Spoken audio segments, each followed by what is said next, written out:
Boa tarde, todo mundo. Acho que deu uma diminuída aí no número de pessoas. Parece que Bitcoin não gosta de NFT, né? Mas não sei se é para vocês também, mas eu tenho a sensação que esse negócio de ordinals já faz um montão de tempo. Aí eu fui olhar e o Casey Rodarmor publicou isso em janeiro de 2023. Né? Então ele deu o conceito do que eram ordinals, deu o conceito de que eram inscriptions. Isso teve um interesse muito grande pela comunidade, principalmente a comunidade de cripto, que gosta de Bitcoin e não conseguia fazer essas coisas no Bitcoin, veio aí. Aí teve discussão e taxa e não sei o quê. Mas, de fato, acho que é um tema que pegou bastante importância esse ano 2023 e que faz sentido a gente entender um pouco melhor do que é e também, talvez, conversar um pouco como que isso se alinha a uma filosofia que muitos querem imputar ao Bitcoin, se bem que Bitcoin don't care about nothing, né? Então, vamos lá. Marco, gostaria de saber um pouco, assim, se colocasse, pessoal, um pouquinho de o que você está fazendo assim com o Bitcoin, de onde que você veio. E aproveita que Ordinals Inscriptions são conceitos relativamente novos, do jeito que eles foram apresentados pelo Casey. Explica um pouquinho o que eles são, por favor.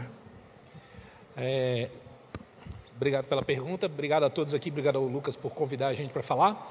Então, o que eu estou fazendo com Bitcoin? Tá? Eu tenho uma longa história, o pessoal mais OG me conhece aí, eu fundei uma empresa que tentou fazer pagamentos em Bitcoin, mas hoje eu passei um tempo no Zero Bank, que é um banco digital que está tentando usar criptomoedas. Mas agora eu parei de tudo e voltei a estudar. Resolvi voltar às minhas origens técnicas, deixar de ser empresário e voltar a ser um nerd de primeira linha, né, técnico de bits e bytes, tá? E parei tudo para voltar a estudar. Então, no momento, eu estou estudando. E sobre os inscriptions e os ordinals, tá? Os ordinals são uma maneira de você contar a geração de novos satoshis. Tá? É como um sistema de datação. E tentou-se criar um hype em cima deles, né, de que alguns são mais bonitos que outros. Como você pudesse, por exemplo, comprar certas datas. Imagine uma data bonita, sei lá, 22 de fevereiro, que por sinal é meu aniversário, 22 de fevereiro de 2022. É um número bonito, né? Só quase totalmente formado só do numeral 2, só tem um zero aí para... Então, a ideia é de que alguns números, alguns satoshis são mais bonitos do que outros por alguma razão.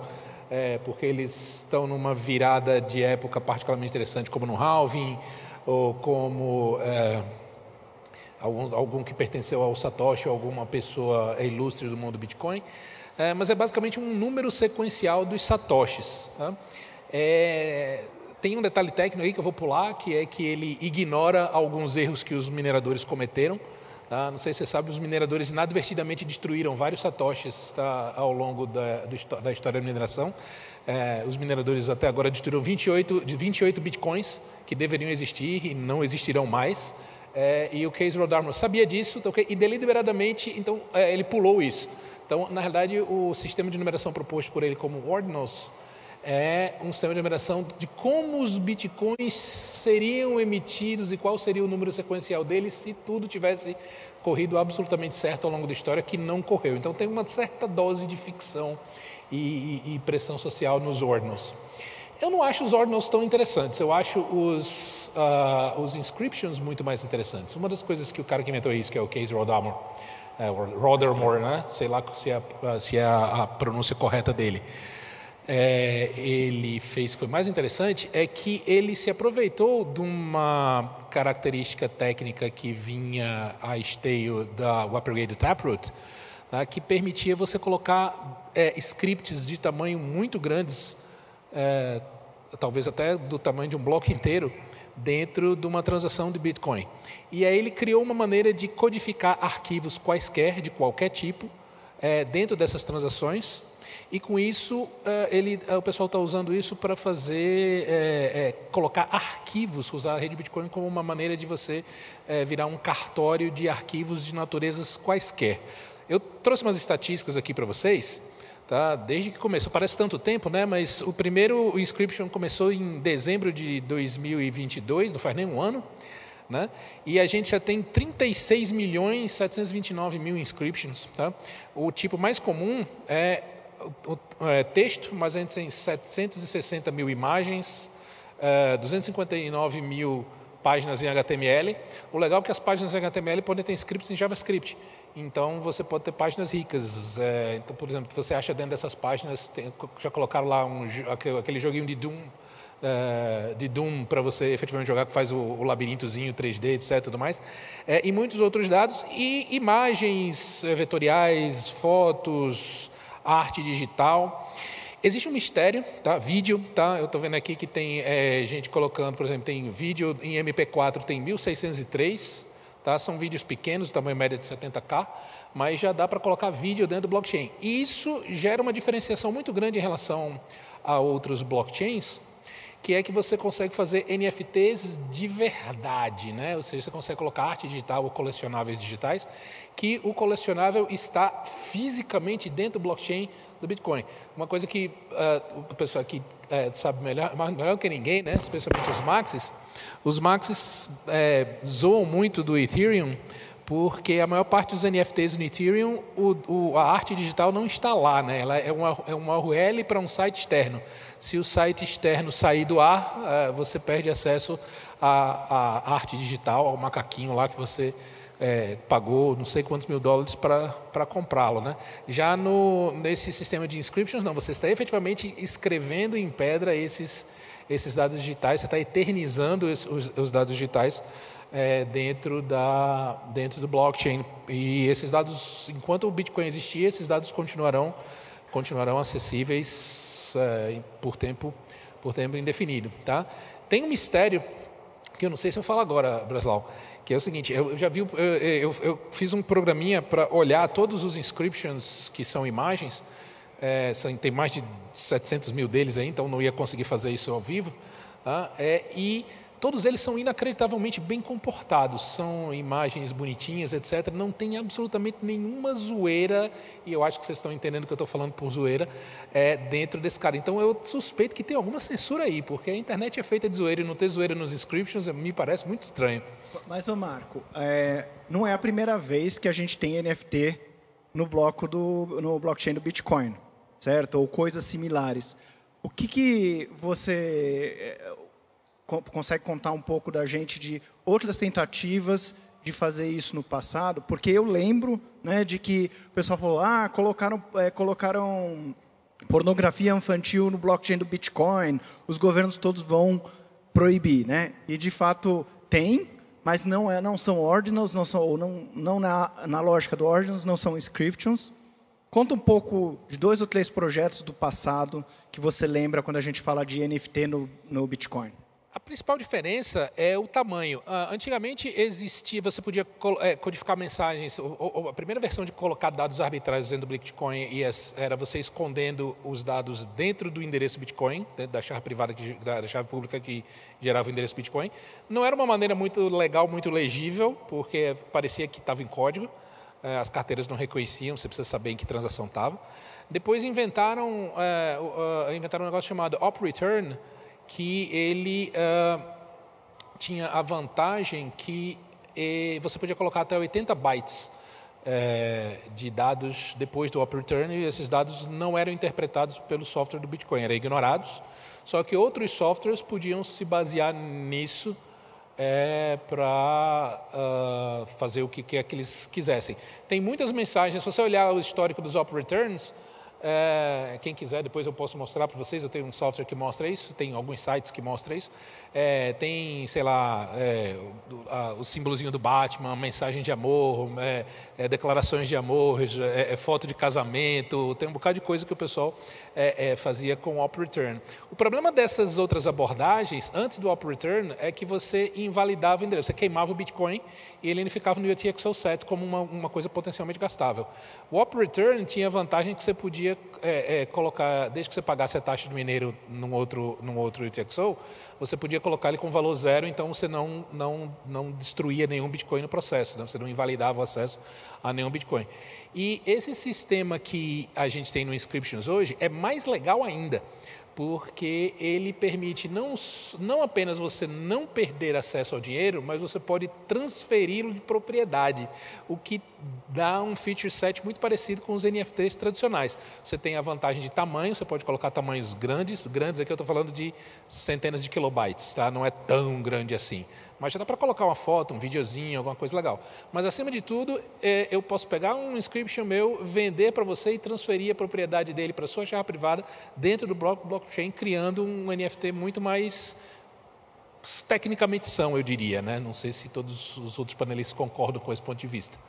Eu acho que tem um aspecto interessante também, que só para adicionar mais cor ao que o Marco está falando, que muita gente não sabe, né? Até porque a NFT Craze, né, que aconteceu em 2017, 18, 19, 20 e agora 21, leva as pessoas a crer que NFTs começaram e foram, né, coisa de Ethereum e tudo mais. Mas, na verdade, elas começaram no Bitcoin. Elas foram originadas no Bitcoin. Você tinha, desde a época de Hal Finney, ele mesmo, né, concebeu o conceito de Bitcoin Trading Cards, né? Então, cartas de Bitcoin, né? Por exemplo, igual você tem nos Estados Unidos, o pessoal gosta daquelas cartas de beisebol, estão colecionáveis, e Hal Finney tinha essa vontade de fazer isso no Bitcoin. Depois, lógico, como várias outras coisas, foi para o Ethereum, foi para a Solana, foi para... Coloque qualquer shitcoin aqui. Lembra de Colored Coins também, que teve uma época que tinha Colored Coins? Colored Coins, exatamente. Então, tem todo esse histórico. E é meio que agora com o Ordinals, né, você tem, e eu até vou já começar também um pushback sobre a palavra NFT, né? A gente viu o próprio Elon Musk foi no Joe Rogan recentemente e falou que NFT é uma furada porque não tem nada na blockchain, só tem um link, né? IPFS, enfim, toda aquela história. E realmente você tem uma forma de você fazer artefatos digitais, né, que se chamam, que eles não podem ser censurados, eles são 100% on-chain, eles não são uma imagem que está num servidor, eles estão em todos os nós de Bitcoin. Então é algo muito mais robusto do que uma NFT que você cria 1 milhão de NFT, 1 milhão de tokens, num servidor rentado na AWS, e que você faz um pump and dump e depois esquece. Então você tem esse atrelado natural, e então basicamente da forma como, se você imaginar o Bitcoin como a representação digital mais perto do físico do dinheiro, então os Ordinals seriam a representação digital mais perto do físico de arte, né? Então, isso liga com o que o Kiko estava falando, que você tem uma diferença então, na tua visão, que é fundamental entre os digital artifacts das inscriptions e os NFTs em outros blockchains, né? Você acha que isso é reflexo, talvez, de um jeito diferente de ver as coisas que tem entre mundo Bitcoin e mundo cripto? Acho que com certeza ilustra bem, porque o Bitcoin ele é baseado na permanência, né? Como que a gente pode fazer um sistema que perdure, né? Um dinheiro que tenha, né, store of value, tudo isso está englobado nesse mesmo tema. E no mundo cripto a gente vê muita impermanência, né? A gente viu o Sam Bankman-Fried foi julgado agora recentemente, a gente vê o projeto que ele praticamente criou, a Solana e tudo mais. Então é muito de impermanência.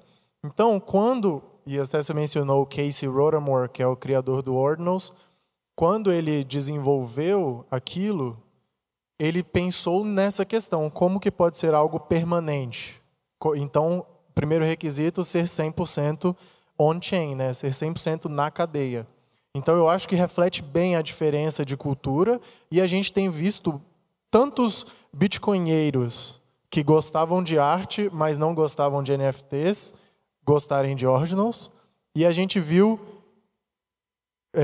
pessoas do mundo cripto que gostavam de NFTs, mas tinham um pezinho atrás, agora amam Ordinals porque é 100% on-chain e tem essa permanência. Então, é uma dinâmica muito interessante. Ô Bruno, você está quietinho aí, mas vamos te puxar aqui para a conversa. Conta um pouquinho rapidinho da sua atuação na 21, mas aí me responde uma pergunta que dá briga de bar. Inscriptions são spam? Bom, para quem não sabe, eu sou grantee da 21, eu trabalho full-time hoje como Bitcoin Core Developer, então contribuo com o Bitcoin Core, entre outros projetos também. Uma coisa que eu ia comentar também, que é curioso, que, se eu não me engano, isso há milênios atrás, né, obviamente, Nick Szabo ele já falava sobre esse fato de que os satoshis são únicos e que poderiam ter um valor diferente. Por exemplo, poderia querer comprar satoshis do próprio Satoshi e pagar mais, por exemplo, porque existe essa questão de serem únicos. Isso é interessante. Essa questão do spam, falando de forma bem resumida a minha resposta, não, eu não acredito que são spam. Então, assim, o conceito, né, os inscriptions, ordinals, é spam? Não, não é. Pode ser usado para? Pode, mas eu não acredito que seja. Eu acredito que é algo que, assim, segue as regras do protocolo. Então, não consigo ver como um spam nesse sentido, né? Não é nada fora do jogo. É claro que tem a questão de que está aumentando muito e o UTXO7, né? Muitos nós ficaram no talo, a gente viu a mempool congestionada, enfim. Mas até que ponto a gente considera isso um ataque ao Bitcoin, à rede Bitcoin, né? Enfim, tem gente que fala que é inútil, não precisa, então meu nó vai rejeitar, não vai fazer relay. É de cada um, mas segue as regras do jogo. Esse é o ponto, na minha opinião. Então, são esses nós disrespectors, né? Sim. Algum de vocês roda um desses? Eu não. E o que vocês acham do pessoal dessa ideia de rodar um nó que faz questão de ignorar toda essa parte de ordinals? Eu acho que é flertar com a censura. Tá? Porque, como o Bruno muito bem colocou, tá rigorosamente de acordo com as regras do protocolo. A gente não está violando nada. E a rede já tem um mecanismo para punir spam, tá? Que é o aumento gradual das taxas de mineiro. Então, se está dentro das regras, eu não entendo por que não aceitar. E qualquer coisa que saia disso, para mim, no meu ponto de vista, é flertar com a censura, que é é difícil pensar em alguma coisa menos Bitcoin, menos satoshiana, né? Mas eu acho que até o direito daquelas pessoas de rodarem um nó disrespector também é algo contra a censura. Então é um pouco controverso, assim, counterintuitive até, mas você pode pegar o software do Bitcoin e você pode fazer o que você quiser com ele. Eu acho que isso também faz parte do intento sobre o que é o Bitcoin, sobre o que é todo esse projeto. Mas, para tocar num ponto que o Bruno comentou, boa parte do criticismo assim, é algo inútil, eu não me interesso, então não devia existir. O próprio Casey, de novo, o criador do protocolo, ele pensou nisso também. Então, tem dois aspectos que eu acho importante de entender. Primeiro é ser algo opcional. Então, os ordinals são os satoshis, né? Mas a forma de transferência que o Marco comentou é algo que é um consenso exterior ao blockchain do Bitcoin. O Bitcoin não tem, ele não entende esses ordinals, né? Então, é algo que, se você quiser participar, você participa, é um consenso social. Se você não quiser, você não participa e está tudo bem. Então, agora, o outro aspecto, em questão do meu node e tudo mais, os nós de Bitcoin, pela forma técnica que foi incorporado, os ordinals, todos os nós de Bitcoin já pulam a verificação daquele ordinal, né, da inscription, porque você tem um arrangement ali técnico, né, e o Marco pode comentar mais detalhes, mas você tem um if statement ali que nunca é executado. Então, o nó já vê e já pula. Então, você não tem nenhum custo de validação. Vocês tiveram aquelas inscriptions, aqueles ordinals que foi um bloco inteiro, aqueles blocos foram os mais rápidos de serem validados de toda a história, porque foi instantaneamente. Porque tem pouca transação dentro deles, né? Porque como os ordinals são grandes, né? Ele diminui a quantidade de transações que cabe dentro do limite do tamanho do bloco, tá? Que muita gente ainda acha que é 1 mega, não é 4, né? Mas existe também o custo de armazenamento, né? E esse armazenamento vai sendo usado para sempre. Por outro lado, de novo, nada disso é novo. Já se fazia isso antes dos inscriptions. A diferença é que antigamente você podia colocar só 80 bytes, agora você pode colocar 800 mil bytes. Tá? A diferença basicamente é essa. Mas não tem custo de validação, mas tem custo de armazenamento, não? Mas os ordinals, eles geraram muita controvérsia, né? Então, assim, teve debates muito fortes e pessoas com posições muito acirradas, especialmente contra, né? Existem efeitos negativos que vocês observam, que vocês receiam que esse tipo de uso diferente do normal do Bitcoin pode trazer? Eu acho que um ponto negativo é o crescimento muito rápido do TXO7, né? Então, eu acho que a gente teve aí, sei lá, um aumento gigantesco do TXO7 em pouco tempo, né? Isso talvez seja algo negativo, mas, mais uma vez, dentro das regras do jogo. Então, assim... E qual que... Eu, como Bitcoin, estou lá em casa e quero mandar uma transação. Por que eu devo me preocupar com um UTXO7 muito grande? Primeiro, que é espaço. Então, é custo de armazenamento, como ele falou. E o UTXO7 você usa também para saber se suas UTXOs estão lá. Enfim, tem toda uma questão de busca, de seleção, enfim.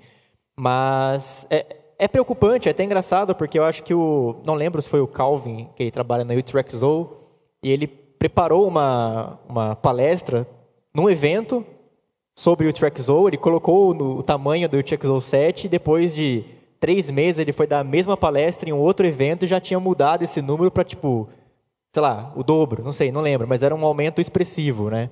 Então, esse aumento é preocupante por conta do custo de armazenamento, já que já foi falado, mas é o que a gente vai cair na mesma questão, né? Está dentro do protocolo, dentro das regras do jogo, né? Então, é preocupante, mas eu não considero algo um ataque, por exemplo, né? Então...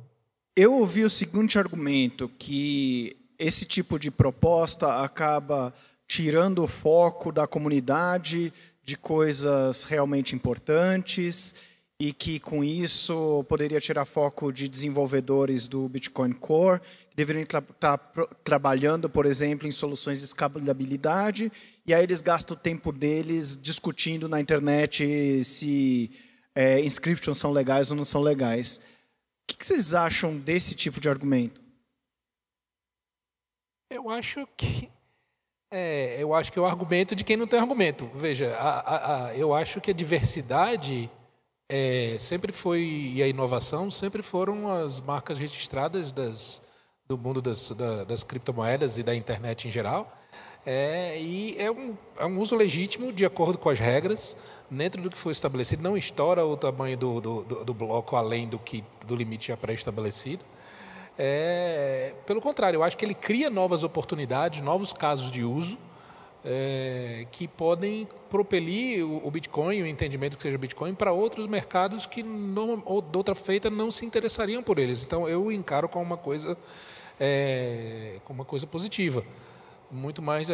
Tudo na vida tem prós e contras, mas eu acho que nesse caso os prós são bem mais interessantes que os contras. Então vamos falar de prós. Que prós que vocês veem pelo fato de que em janeiro de 2023 alguém foi lá e falou: estou contando Satoshi desse jeito e, aliás, dá para colocar um bocado de dados dentro do blockchain e fazer coisas divertidas com isso. Bom, tem a parte da diversão. O que mais que é legal? Assim, o que vocês acham que trouxe de benefício para a rede Bitcoin? Olha, eu acho que, primeiro, é um caso de uso a mais, certo? Se você tem um caso de uso a mais, você aumenta a base de usuários possíveis. Se o nosso objetivo é ter uma adoção maior do Bitcoin, isso é consequentemente visto como algo positivo. Agora, se esse caso de uso é melhor ou pior, é outra história. Mas eu acho que até tem outra questão, voltando no ponto dessa argumentação, que não faz muito... É um ponto muito subjetivo, certo? Então, você consegue olhar de forma não subjetiva e você tira um argumento melhor, né? Porque se você ficar no subjetivo, você perde um pouco da qualidade. Então, no final das contas, aí você tem a questão das pessoas perguntarem, mas traz muita especulação, por exemplo. Tudo bem, mas o Bitcoin nasceu da especulação. A especulação é boa ou é ruim? Isso é outro debate, mas tem o famoso... Entendi. Especulação que você fala, especulação financeira? Qual especulação que você fala? Exato, especulação financeira. Mas ele não nasceu da especulação, não. O preço original dele era zero. Depois é que vieram os especuladores, deram um preço e começaram a especular. Então, mas a adoção começou exatamente... Eu discordo desse ponto. Não, passou vários anos em zero, exatamente. Mas você tem o boom de adoção quando você tem o aumento financeiro, que as pessoas chegam para... Tipo, você tem aquele ditado que a pessoa chega para fazer dinheiro, vê realmente o que é e depois, não, isso aqui é muito mais do que isso. Pois eu acho que, e eu sempre disse isso, tem muita gente que vilifica os especuladores financeiros, mas eu acho que se não fosse a especulação financeira, o Bitcoin não estava nem perto de valer o que vale e nem tanta gente do mundo teria ouvido falar dele. Então eu os encaro, na pior das hipóteses, como um mal necessário. Na melhor das hipóteses, são eles que trouxeram o Bitcoin à fama que ele tem. Então eu acho que é uma boa coisa. E ao abrir novas frentes, como você falou, novos casos de uso, a gente tem a possibilidade de atender a outros casos, outros públicos e outras necessidades. Tá?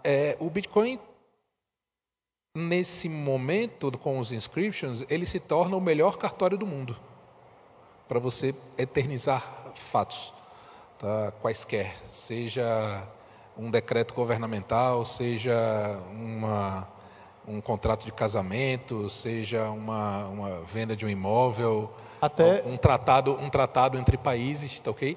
Isso é um caso de uso muito legal que eu acho que só tem a acrescentar. Eu acho tão claro para mim que os prós, os contras são relativamente pequenos. A gente vai gastar mais espaço em disco.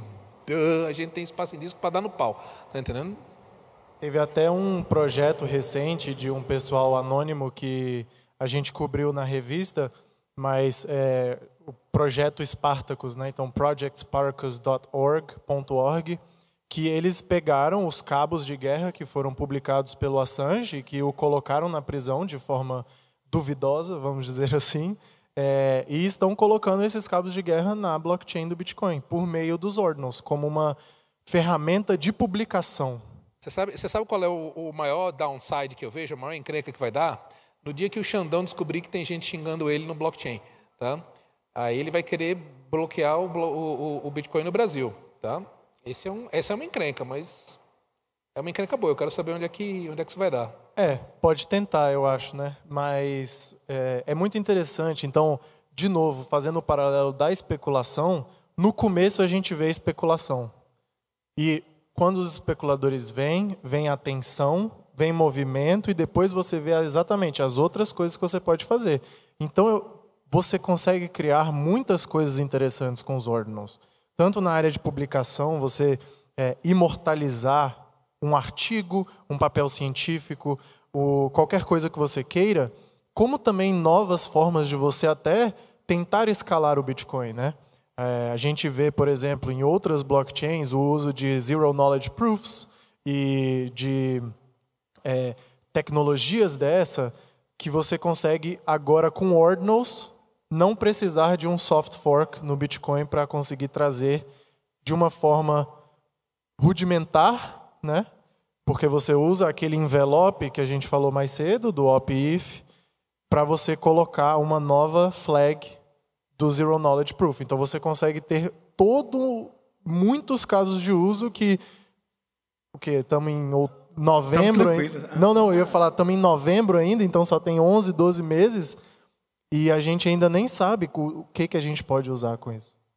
Uma coisa que eu acho interessante também é que os ordinals, né, os descriptions, também mostram quão grande, né, quantas possibilidades o Taproot abriu, né? Então, a gente viu agora, por exemplo, BitVM, entre outras coisas que foram tudo possibilitado pelo Taproot, né? E eu acho que isso é interessante, porque, novamente, tudo dentro das regras do jogo. E agora a gente tem o Taproot e novas possibilidades vão surgir a partir disso. Agora, se eu acho interessante ou não, é outros 500. Mas, por exemplo, a gente tem agora BitVM, entre outros projetos, e eu acho isso bem interessante, né? Então, cada um vai achar uma forma diferente de explorar essa feature. Agora, a gente não pode esquecer que tudo que é muito aberto, como essa questão aí dos inscriptions, dá origem a algumas coisas que talvez sejam questionáveis. Por exemplo, que em tese pode ser bom, mas pode dar efeitos colaterais inesperados, que eu acho que tem um pouco a ver com essa questão da especulação que vocês estão falando aí. Por exemplo, a gente criou-se em cima dos inscriptions os protocolos, os análogos dos RC20, né, para criar o BRC20 e outros. Então, está se criando novos tokens em cima do Bitcoin, tá? E eu acho que alguns desses projetos podem ter mérito e podem resultar em outras versões do software Bitcoin que reconheçam especificamente esses tokens ou outras carteiras. Mas, sem sombra de dúvida, existe o risco da gente ter uma repetição do token craze de alguns anos atrás, né, da maluquice dos tokens, em que você cria, cada um quer fazer um projeto, cria um token totalmente sem pé nem cabeça, sem uma proposta econômica legal e que atraia investidores que eventualmente venham se sentir lesados e talvez atraia uma galera não tão saudável para o mundo do Bitcoin. Mas esse é um con que de novo, não é novo. Já fizeram isso antes com os Colored Coins, que não pegou muito, tá? Na época do Op Return se fazia, antes do Op Return mesmo se fazia isso. O protocolo Counterparty usa o endereço de burn, né? O endereço de queima que chama counterparty xxxxx, né? Então outros tokens já foram criados em cima do Bitcoin, vão continuar a ser criados em cima do Bitcoin com inscriptions, ordinals ou não, tá? Usando quaisquer que sejam os mecanismos. Então é uma coisa talvez não tão saudável, mas é inevitável de um sistema aberto, né? E falando sobre BRC20s, né, você tem até fale o que quiser, porque realmente tecnicamente é grotesco o que são os BRC20s, mas você tem empresas como a própria Lightning Labs, que recebeu financiamentos gigantescos, né, de investidores para trazer tokens para o Bitcoin. Claro, pessoalmente prefiro um Taproot Assets do que um BRC20, mas existe essa demanda de uma forma ou outra, querendo ou não, gostando ou não. Então, é até interessante que tenha coisas estúpidas sendo testadas, como o BRC20, que não quebra o Bitcoin, mas que gera aprendizado para outras coisas, como o próprio Casey também, que criou o Runes, né, que foi depois que ele fala, vamos parar com esse negócio de BRC20, vamos tentar algo diferente. Então, você tem RGB, você tem o Taproot Assets, Runes, enfim. Vai ser interessante ver como essas coisas vão ser desenvolvidas e se vai ter demanda de fato. Vocês conhecem a hipótese da ameba do Bitcoin?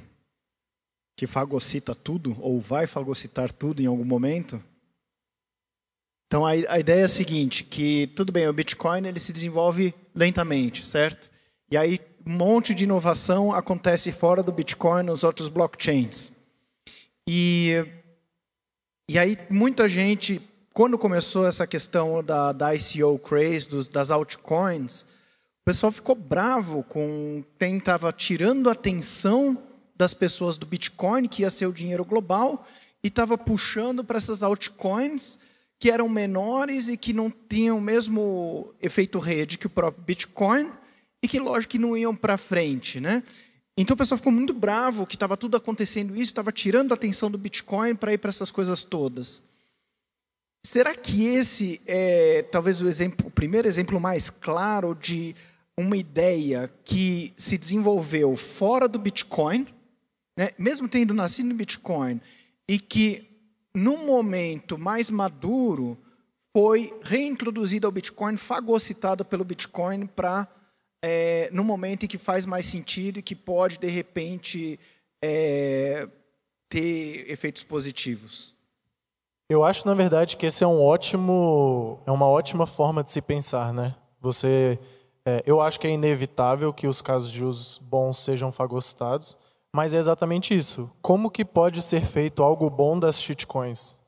Deixa eles se lascarem com um bocado de ideias toscas e as ideias que, isso aí realmente tem algo, né? Tem uma viabilidade, tem um product market fit. Isso aí, como que a gente pode trazer isso para o Bitcoin? Eu acho que isso é inevitável. Eu acho que, de novo, eu já disse e repito, eu acho que a inovação e essa experimentação fazem parte do jogo, tá? Como você falou, a gente aprende testando e às vezes errando, tá? E a gente tem a oportunidade de criar aí uma seleção natural das ideias, como você falou. As ideias que melhor têm product fit, tem uma comunidade pujante por trás, são as que sobrevivem, as que não, e tudo bem. E faz parte da descoberta desse novo mundo que os blockchains possibilitam, né? Não acho que... correndo o risco de soar simplório, tá? Mas eu acho que as pessoas reclamam demais. Tá entendendo? Eu acho que Deixa eu pegar aqui frente. Um gancho no que você falou antes, né? Você falou que você tem receio de que com a criação dos BRC20, agora de repente com o Taproot Assets, que a gente vai ter um ICO craze, poderia ter um ICO craze ou um token craze. Já está tendo, né? No Bitcoin. Se você abrir a mempool.space agora, você vai ver que as taxas estão chegando a um nível absurdo porque está tendo vários mints do BRC20 agora. E aí eu queria ver vocês que de repente observaram um pouco mais on-chain, a evolução dessas coisas. Eu tive a impressão, pelo menos do que eu recebi de informação, e a gente filtra muito o que a gente recebe, de que teve um hype muito grande, tanto de inscriptions quanto de BRC20 no primeiro semestre do ano. A gente começou a pagar taxa cara e aí diminuiu muito rápido. Será que a gente está num momento em que as pessoas entendem melhor o que é um projeto scam e o que é coisa interessante, e com isso os ciclos de hype são mais curtos? O que vocês observaram? De repente até on-chain, não sei se você olhou a evolução, a taxa de aumento e diminuição, de crescimento do número de inscriptions. É que eu acho que é o seguinte, quando foi criado, eu acho que tem aquele hype do deixa eu ver como funciona. Então, acho que veio muita gente ao mesmo tempo, assim, tipo, deixa eu ver como funciona, deixa eu fazer.